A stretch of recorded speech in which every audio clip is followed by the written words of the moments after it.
បងប្អូនតែងតែលឺគេនិយាយត្រូវអត់ថាយក9ហើយយកនេះគឺជាយកភ្លើងយកដែលបង្ហាញនៃការពិតគ្រប់បែបយ៉ាងទាំងអស់អញ្ចឹងហើយគ្រប់គ្នាគួរតែប្រយ័ត្នប្រយែងតាក់ទងបញ្ហាធំជាងគេនោះគឺបញ្ហាលុយកាក់កិត្តិយសមុខមាត់អីផ្សេងអញ្ចឹងបើសិនជាអ្នកទាំងអស់គ្នាឃើញចាគេនៅតាមបណ្ដាញសង្គមបង្ហាញ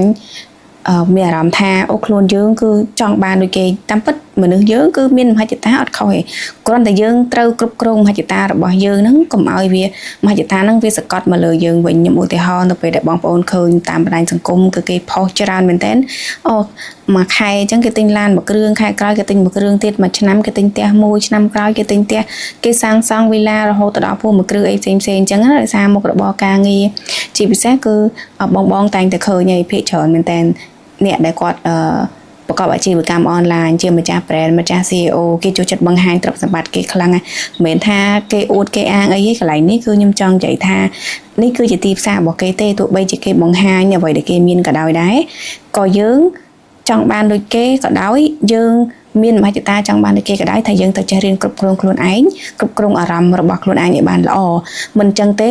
អារម្មណ៍ទាំងអស់ហ្នឹងគឺវាបំផ្លាញយើងត្រឡប់មកវិញការចង់បានវាអត់ខុសប៉ុន្តែបើសិនជាយើងចង់បានហើយយើងលោភលន់ឬក៏យើងខ្វះការពិចារណាតែបន្តិចវាធ្វើឲ្យយើងធ្លាក់នឹងកាន់លំបាកលើសដើមអញ្ចឹងខ្ញុំឧទាហរណ៍ថានៅពេលដែលយើងឃើញគេរកស៊ីបានយើងឃើញគេមានពីមុនគេអត់មានអីតែវាសត្វតែគេធ្វើជាម្ចាស់ brand គេបង្កើត brand កាត់អីមកគេមានអញ្ចឹងហើយយើងក៏ចង់បានដូចគេយើងក៏ព្យាយាមធ្វើឡើងអញ្ចឹងទៅបើសិនជាយើងមានការធ្វេសប្រហែសតែបន្តិចហ្នឹងគឺធ្វើឲ្យយើងធ្លាក់នៅក្នុងអន្លង់តែម្ដងអញ្ចឹងយើងត្រូវតែមើលដែរថាតើអ្វីដែលយើងគួរធ្វើអ្វីដែលយើងមិនគួរធ្វើនៅក្នុងគណៈយុគ9ហ្នឹងយុគ9នេះអ្វីដែលយើងគួរធ្វើបំផុតទី1គឺតាក់ទងជាមួយនឹងមុខរបរការងារដែលសុចរិតទៀងត្រង់បំផុតបើសិនជាចំណូលរបស់យើងវាទាបហើយចំណូលរបស់យើងនឹងវានៅមានកម្រិតប៉ុន្តែវាមិនប៉ះពាល់ជាមួយនឹង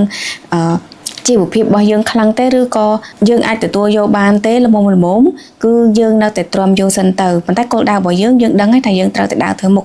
គោលដៅរបស់យើងគឺដើរទៅដោយសន្សំកុំផ្ទះសារកុំមានអារម្មណ៍ថាលោតពុះកញ្ជ្រោលខ្លាំងពេកមិនដូច្នោះទេវានឹងធ្វើឲ្យយើងកាន់តែធ្លាក់យើងដើរទៅមួយជំហានម្ដងដើម្បីដល់គោលដៅដែលយើងចង់បានអ្នកខ្លះគេបង្ហាញនៅអ្វីដែលគេមានពិតប្រាកដមែនពីព្រោះអីគេបានរកស៊ីមកច្រើនឆ្នាំហើយខ្ញុំនិយាយនេះមិនមែនមានន័យថាឲ្យយើងនឹងគឺមិនមានក្តីសម័យមិនឲ្យយើងនឹងគិតធំមិនឲ្យយើងនឹងគិតបែបវិជ្ជមានទេយើងត្រូវគិតវិជ្ជមានគិតធំប៉ុន្តែយើងត្រូវតែរៀនគ្រប់គ្រងខ្លួនឯងឲ្យបានជាដាច់ខាតគ្រប់គ្រងការចង់បានរបស់ខ្លួនឯងកុំឲ្យរហូតដល់យើងខ្លាយទៅជាមនុស្សលោភលន់មិនដូច្នោះទេអាភិបចង់បានរបស់យើងនឹងវានឹងសកត់យើងឲ្យយើងជួបជាមួយនឹងគ្រោះភ័យ$20ទទួលបាន3មុខសេរ៉ូមមួយម៉ាត់ស្នាមអាចរុយស្នាមជួមជាពិសេសគឺបន្ទឹកស្បែកមុខលេការពារកម្ដៅថ្ងៃបូកជាមួយនឹងហ្វូមលាងមុខ3មុខនេះត្រឹមតែ$20ហើយចំណុះគេក៏ច្រើនដែរ 100ml 50ml 50ml ប្រើបានរហូតដល់ទៅ2ខែអញ្ចឹងត្រឹមតែ$20 ហ្វ្រីសេវាដឹកជញ្ជូន